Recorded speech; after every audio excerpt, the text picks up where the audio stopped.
Kidlat News Updates.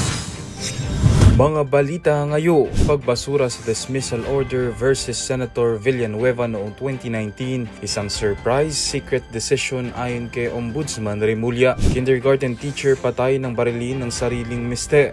Ika-124 na anibersaryo ng Philippine Coast Guard ipinagdiwa. Pagiging huwaran ng integridad at disiplina pinuri ni PBBM.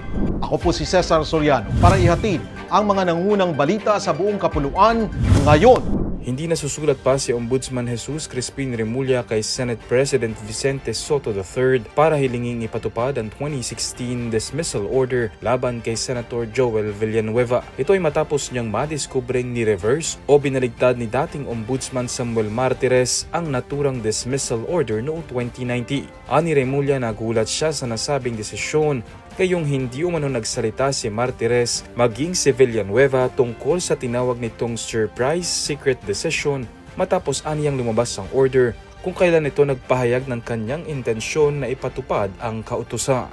Ang nasabing dismissal na ipinag-utos ni nooy Ombudsman Conchita Carpio Morales ay nag-ugat sa pagkakadawit ni nooy Sibak Party List Representative Villanueva sa maling paggamit ng pork barrel fund. Kahapon nang naglabas ng mga sertipikasyon ng senador na nagpapatunay na wala siyang pending na kasong kriminal at administratibo sa Sandigan Bayan at sa Ombudsman.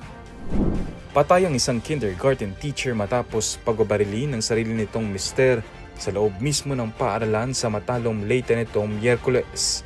Ayon sa ulat ng Police Regional Office 8, kinilala ang biktima na si Ellen, 39 anyos, guro sa Agbanga Elementary School na binaril ng kanyang asawang si Elias Lino, 49, residente ng Barangay Caridad Sur sa parehong baya.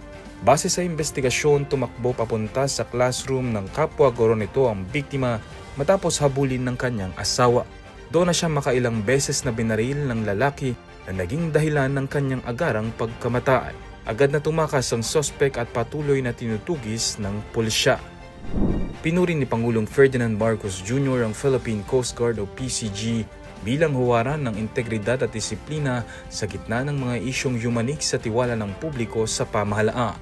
Sa pagdiriwang ng ika-124 na anibersaryo ng PCG sa Pier 15, Maynila, sinabi ng Pangulo na sa bawat rescue mission, anti-smuggling operation at patrolya sa West Philippine Sea o WPS, ipinapakita ng Coast Guard na ang gobyerno ay patuloy na tapat at marangal na naglilingkod. This is the PCG that works quietly and effectively.